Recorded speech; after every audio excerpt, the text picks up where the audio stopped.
Patong-patong na kasong administratibo ang kakaharapin ng driver ng SUV na nag-viral matapos mambangga ng isang motorsiklo at ginulungan pa ang babaeng angkas nito. Balitang hatid ni Mark Salazar.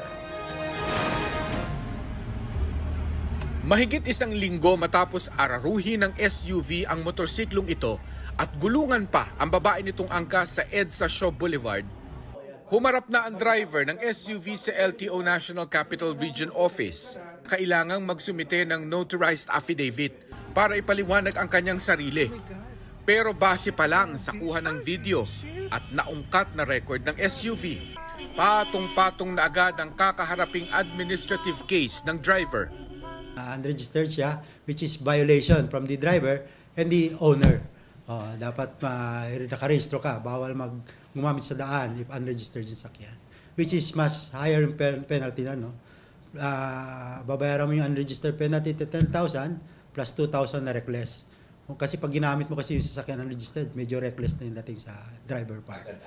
Kailangan din ipaliwanag ng driver kung bakit hindi niya natulungan ang babaeng nagulungan niya sa kalsada. Dapat tinutulungan mo yung nabangga mo. Duty mo kasi yun, duty of the driving case of accident. Meron kang duty. Once nabangga mo, if ever na hindi natin maiwasan, dali mo siya sa ospital, etc. etc. Yun ang duty mo, no? Kasi pag hindi, papasok ko sa improper person.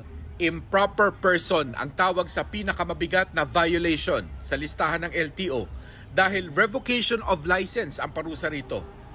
Hindi naman sakop ng LTO ang criminal case na reckless imprudence resulting in physical injury and damage to property na pulis ang humahawak.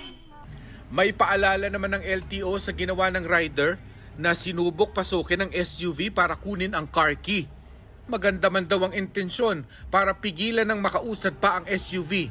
Baka siya pa ang balikan. Siyempre, baka ma-attempt ka naman ng carnapping, di ba?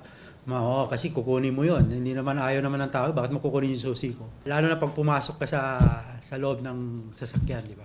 Paalala ng LTO sa lahat ng motorista. Kahit alam mo lahat yung batas, kung mainit yung ulo mo, konti lang, feeling mo mali ka, mali yung kabila, idadaan mo sa away, di ba? Hindi dapat talaga ganun.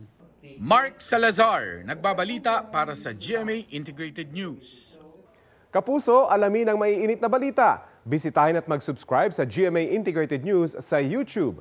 Sa mga kapuso abroad, samahan nyo kami sa GMA Pinoy TV at sa www.gmanews.tv.